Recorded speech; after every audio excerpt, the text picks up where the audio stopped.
Hola, hola, buenos días. Mucho gusto en saludarles. Me siento muy contenta de estar hoy aquí de nuevo en otra nueva edición del programa Imagínate con Itziar.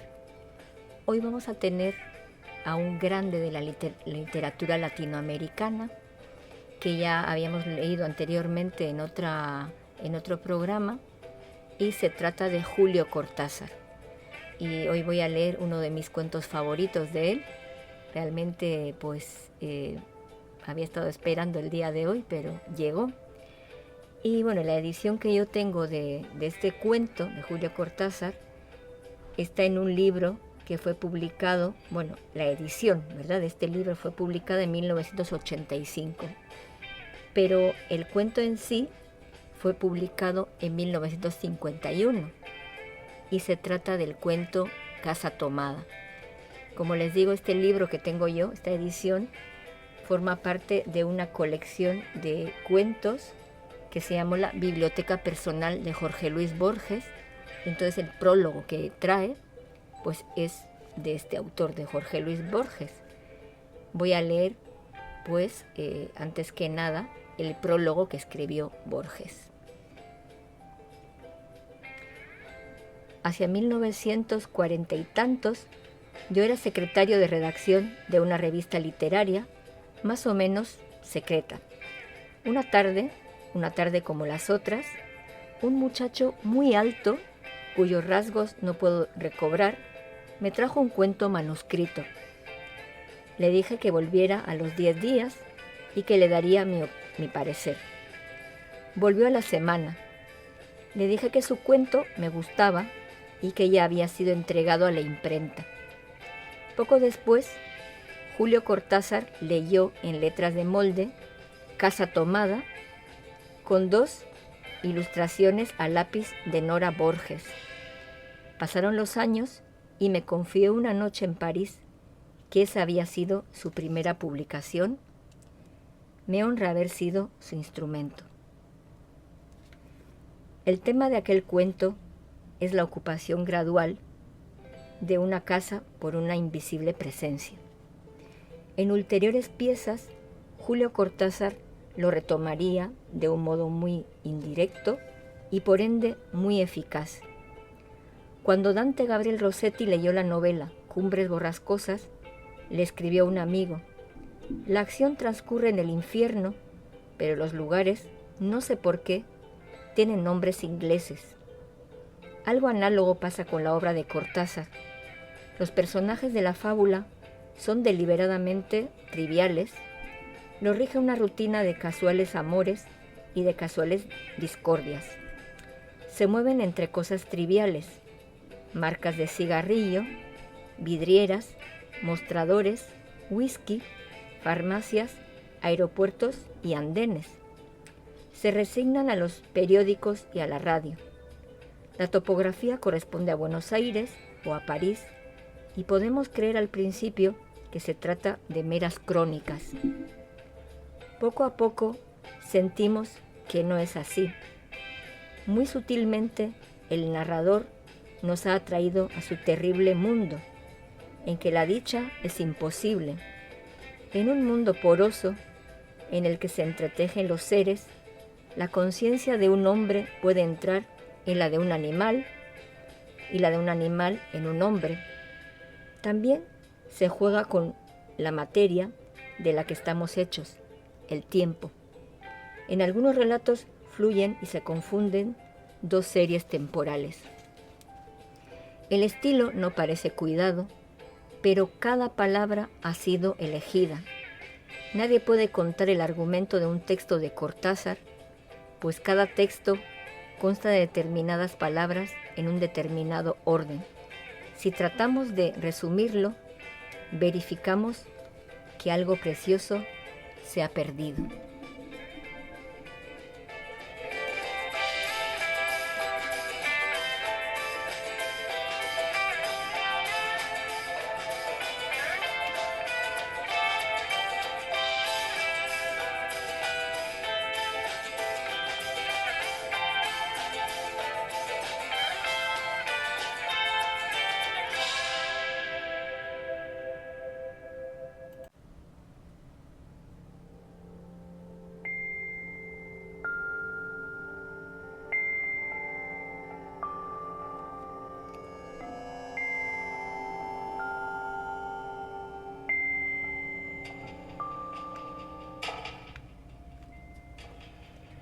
Casa tomada, de Julio Cortázar.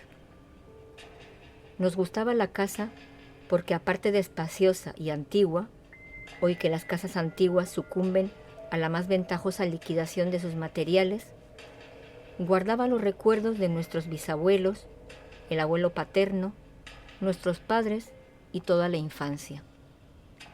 Nos habituamos Irene y yo a persistir solos en ella, lo que era una locura, pues en esa casa podían vivir 8 personas sin estorbarse. Hacíamos la limpieza por la mañana, levantándonos a las 7, y a eso de las 11 yo le dejaba a Irene las últimas habitaciones por repasar y me iba a la cocina. Almorzábamos a mediodía, siempre puntuales, ya no quedaba nada por hacer fuera de unos pocos platos sucios. Nos resultaba grato almorzar pensando en la casa profunda y silenciosa y cómo nos bastábamos para mantenerla limpia. A veces llegamos a creer que era ella la que no nos dejó casarnos. Irene rechazó 2 pretendientes sin mayor motivo. A mí se me murió María Esther antes de que llegáramos a comprometernos. Entramos en los 40 años con la inexpresada idea de que el nuestro, simple y silencioso matrimonio de hermanos, era necesaria clausura de la genealogía asentada por los bisabuelos en nuestra casa. Nos moriríamos allí algún día, vagos y esquivos, primos se quedarían con la casa y la echarían al suelo para enriquecerse con el terreno y los ladrillos, o mejor, nosotros mismos la voltearíamos justicieramente antes de que fuese demasiado tarde. Irene era una chica nacida para no molestar a nadie. Aparte de su actividad matinal, se pasaba el resto del día tejiendo en el sofá de su dormitorio. No sé por qué tejía tanto. Yo creo que las mujeres tejen cuando han encontrado en esa labor el gran pretexto para no hacer nada. Irene no era así. Tejía cosas siempre necesarias, tricotas para el invierno, medias para mí, mañanitas y chalecos para ella. A veces tejía un chaleco y después lo destejía en un momento porque algo no le agradaba. Era gracioso ver en la canastilla el montón de lana encrespada resistiéndose a perder su forma de algunas horas. Los sábados iba yo al centro a comprarle lana. Irene tenía fe en mi gusto, se complacía con los colores y nunca tuve que devolver madejas. Yo aprovechaba esas salidas para dar una vuelta por las librerías y preguntar vanamente si había novedades en literatura francesa. Desde 1939 no llegaba nada valioso a la Argentina. Pero es de la casa que me interesa hablar, de la casa y de Irene, porque yo no tengo importancia. Me pregunto qué hubiese hecho Irene sin el tejido. Uno puede releer un libro, pero cuando un pullover está terminado no se puede repetirlo sin escándalo. Un día encontré el cajón de abajo de la cómoda de alcanfor lleno de pañoletas blancas, verdes, lila. Estaban con naftalina, apiladas como en una mercería. No tuve valor de preguntarle a Irene qué pensaba hacer con ellas. No necesitábamos ganarnos la vida. Todos los meses llegaba la plata de los campos y el dinero aumentaba. Pero a Irene solamente le entretenía el tejido, mostraba una destreza maravillosa y a mí se me iban las horas viéndole las manos como erizos plateados, agujas yendo y viniendo y 1 o 2 canastillas en el suelo donde se agitaban constantemente los ovillos. Era hermoso. ¿Cómo no acordarme de la distribución de la casa? El comedor, una sala con gobelinos, la biblioteca y 3 dormitorios grandes quedaban en la parte más retirada, la que mira hacia Rodríguez Peña. Solamente un pasillo, con su maciza puerta de roble, aislaba esa parte del ala delantera donde había un baño, la cocina, nuestros dormitorios y el living central, al cual comunicaban los dormitorios y el pasillo. Se entraba a la casa por un zaguán con mayólica y la puerta cancel daba al living, de manera que uno entraba por el zaguán, abría la cancel y pasaba al living. Tenía a los lados las puertas de nuestros dormitorios y al frente el pasillo que conducía a la parte más retirada. Avanzando por el pasillo se franqueaba la puerta de roble y más allá empezaba el otro lado de la casa. O bien se podía girar a la izquierda justamente antes de la puerta y seguir por un pasillo más estrecho que llevaba a la cocina y al baño. Cuando la puerta estaba abierta, advertía uno que la casa era muy grande. Si no, daba la impresión de un departamento de los que se edifican ahora, apenas para moverse. Irene y yo vivíamos siempre en esta parte de la casa, casi nunca íbamos más allá de la puerta de roble, salvo para hacer la limpieza, pues es increíble cómo se junta tierra en los muebles. Buenos Aires será una ciudad limpia, pero eso lo debe a sus habitantes y no a otra cosa. Hay demasiada tierra en el aire, apenas sopla una ráfaga, se palpa el polvo en los mármoles de las consolas y entre los rombos de las carpetas de macramé da trabajo sacarlo bien con plumero. Vuela y se suspende en el aire. Un momento después se deposita de nuevo en los muebles y los pianos. Lo recordaré siempre con claridad porque fue simple y sin circunstancias inútiles. Irene estaba tejiendo en su dormitorio. Eran las 8 de la noche y de repente se me ocurrió poner al fuego la pavita del mate. Fui por el pasillo hasta enfrentar la entornada puerta de roble y daba la vuelta al codo que llevaba a la cocina cuando escuché algo en el comedor o la biblioteca. El sonido venía impreciso y sordo, como un volcarse de silla sobre la alfombra o un ahogado susurro de conversación. También lo oí, al mismo tiempo o un segundo después, en el fondo del pasillo que traía desde aquellas piezas hasta la puerta. Me tiré contra la puerta antes de que fuera demasiado tarde, la cerré de golpe, apoyando el cuerpo. Felizmente la llave estaba puesta de nuestro lado y además corrí el gran cerrojo para más seguridad. Fui a la cocina, calenté la pavita y cuando estuve de vuelta con la bandeja del mate, le dije a Irene. Tuve que cerrar la puerta del pasillo. Han tomado la parte del fondo. Dejó caer el tejido y me miró con sus graves ojos cansados. ¿Estás seguro? Asentí. Entonces, dijo recogiendo las agujas, tendremos que vivir en este lado. Yo cebaba el mate con mucho cuidado, pero ella tardó un rato en reanudar su labor. Me acuerdo que tejía un chaleco gris y a mí me gustaba ese chaleco. Los primeros días nos pareció penoso porque ambos habíamos dejado en la parte tomada muchas cosas que queríamos. Mis libros de literatura francesa, por ejemplo, estaban todos en la biblioteca. Irene extrañaba unas carpetas, un par de pantuflas que tanto la abrigaban en invierno. Yo sentía mi pipa de enebro y creo que Irene pensó en una botella de esperidina de muchos años. Con frecuencia, pero esto solamente sucedió los primeros días, cerrábamos algún cajón de las cómodas y nos mirábamos con tristeza. No está aquí. Y era una cosa más de todo lo que habíamos perdido al otro lado de la casa. Pero también tuvimos ventajas. La limpieza se simplificó tanto que aún levantándose tardísimo, a las 9:30, por ejemplo, no daban las 11 y ya estábamos de brazos cruzados. Irene se acostumbró a ir conmigo a la cocina y ayudarme a preparar el almuerzo. Lo pensamos bien y se decidió esto. Mientras yo preparaba el almuerzo, Irene cocinaría platos para comer fríos de noche.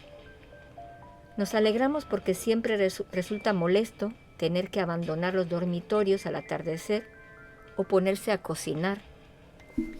Ahora nos bastaba con la mesa en el dormitorio de Irene y las fuentes de comida fiambre. Irene estaba contenta porque le quedaba más tiempo para tejer.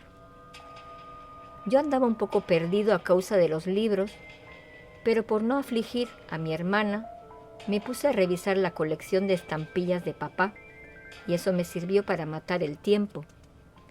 Nos divertíamos mucho, cada uno en sus cosas, casi siempre reunidos en el dormitorio de Irene, que era más cómodo. A veces Irene decía: «Fíjate este punto que se me ha ocurrido. ¿No da un dibujo de trébol?». Un rato después era yo el que le ponía ante los ojos un cuadradito de papel para que viese el mérito de algún sello de Europa, de Eupen y de Malmedy. Estábamos bien y poco a poco empezábamos a no pensar. Se puede vivir sin pensar. Cuando Irene soñaba en voz alta, yo me desvelaba enseguida. Nunca pude habituarme a esa voz de estatua o papagayo, voz que viene de los sueños y no de la garganta. Irene decía que mis sueños consistían en grandes sacudones que a veces hacían caer el cobertor. Nuestros dormitorios tenían el living de por medio, pero de noche se escuchaba cualquier cosa en la casa. Nos oíamos respirar, toser, presentíamos el ademán que conduce a la llave del velador, los mutuos y frecuentes insomnios. Aparte de eso, todo estaba callado en la casa. De día eran los rumores domésticos, el roce metálico de las agujas de tejer, un crujido al pasar las hojas del álbum filatélico. La puerta de roble, creo haberlo dicho, era maciza. En la cocina y el baño, que quedaban tocando la parte tomada, nos poníamos a hablar en voz más alta o Irene cantaba canciones de cuna. En una cocina hay demasiado ruido de loza y vidrios para que otros sonidos irrumpan en ella. Muy pocas veces permitíamos allí el silencio, pero cuando tornábamos a los dormitorios y al living, entonces la casa se ponía callada y a media luz. Hasta pasábamos más despacio para no molestarnos. Yo creo que era por eso que de noche, cuando Irene empezaba a soñar en alta voz, me desvelaba enseguida. Es casi repetir lo mismo, salvo las consecuencias. De noche siento sed y antes de acostarnos le dije a Irene que iba hasta la cocina a servirme un vaso de agua. Desde la puerta del dormitorio, ella tejía. Oí ruido en la cocina, tal vez en la cocina o tal vez en el baño, porque el ruido venía del codo del pasillo y el codo del pasillo apagaba el sonido. A Irene le llamó la atención mi brusca manera de detenerme y vino a mi lado sin decir palabra.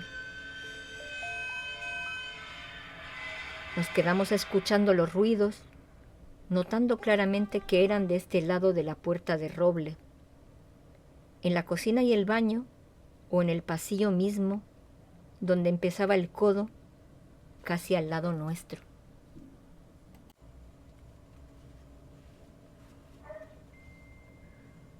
No nos miramos siquiera. Apreté el brazo de Irene y la hice correr conmigo hasta la puerta cancel, sin volvernos hacia atrás. Los ruidos se oían más fuerte, pero siempre sordos, a espaldas nuestras. Cerré de un golpe la cancel y nos quedamos en el zaguán. Ahora no se oía nada. «Han tomado esta parte», dijo Irene.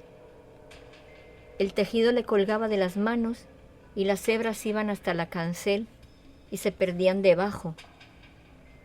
Cuando vio que los ovillos habían quedado del otro lado, soltó el tejido sin mirarlo. ¿Tuviste tiempo de traer alguna cosa?, le pregunté inútilmente. No, nada. Estábamos con lo opuesto. Me acordé de los 15,000 pesos en el armario de mi dormitorio. Ya era tarde ahora. Como me quedaba el reloj pulsera, vi que eran las 11 de la noche. Rodeé con mi brazo la cintura de Irene. Yo creo que ella estaba llorando y salimos hacia la calle. Antes de alejarnos, tuve lástima. Cerré bien la puerta de entrada y tiré la llave a la alcantarilla. No fuese que algún pobre diablo se le ocurriera robar y se metiera en la casa a esa hora y con la casa tomada.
Hasta aquí el cuento Casa Tomada de Julio Cortázar. Este cuento es un cuento fantástico, ¿verdad? Parte de la literatura fantástica y trata, pues como hemos leído, sobre dos hermanos que viven en una casa grande, una casa antigua. Nunca se casaron, como dicen ahí, pues el nuestro simple matrimonio de hermanos. Y en un momento el narrador dice que como que tal vez fue la casa la que no les dejó casarse, ¿verdad? Ella, pues, Irene, la hermana, nunca se casó y él pues perdió a su novia. Entonces pues quedaron viviendo solos con una rutina bastante férrea de cosas que hacían todos los días y pues tienen esa forma de vida ya establecida con una serie de rituales. A él le gusta leer, sobre todo literatura francesa, y a ella le gustaba tejer. Y ya tenían pues una serie de rituales establecidos, ¿verdad? Entonces pues poco a poco van viendo que su casa está siendo tomada por algo desconocido que en ningún momento se menciona en el cuento. Nos lo tenemos que imaginar, pues una presencia invisible que poco a poco va invadiendo la casa. Bueno, hay muchas interpretaciones de este cuento, ¿verdad? De hecho, es uno de los cuentos más analizados, pero bueno, digamos que simboliza un poco el miedo a lo desconocido y la decadencia de la clase alta tradicional. También algunos lo han ubicado en la época en que se escribió, pues en los años 40, como una alegoría política del peronismo que estaba entrando en la Argentina. Bueno, puede ser, como decimos, una alegoría política, pues puede ser una representación del ascenso del peronismo en los años 40 en Argentina. Y entonces, en este caso, los hermanos representarían esa élite tradicional de la alta burguesía que va perdiendo terreno ante una fuerza popular que va agarrando cada vez más auge. Después puede ser también parte de una pesadilla personal porque el mismo Cortázar dijo que el cuento nació de una pesadilla que él tuvo. Y bueno, también desde el punto de vista psicoanalítico, la casa ha representado generalmente el útero materno o la mente.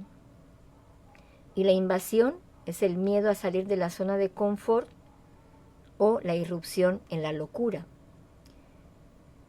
Y también pues se puede hablar en este caso del miedo a lo desconocido, porque esa fuerza invisible que esté invadiendo en ningún momento, como decimos, se menciona, no se sabe qué es.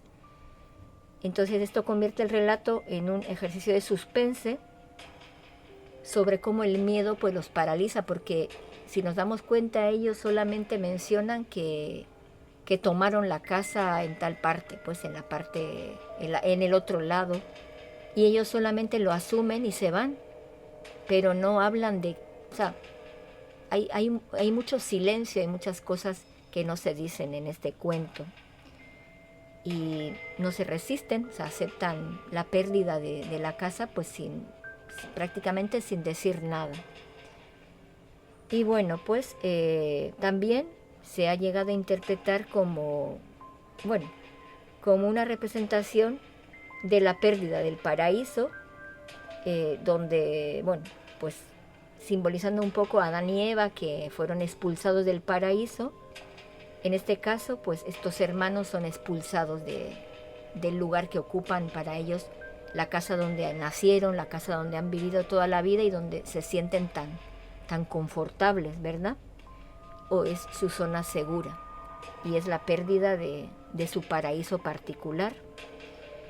Entonces, pues bueno, esto sería un poco la interpretación que se hace de este cuento.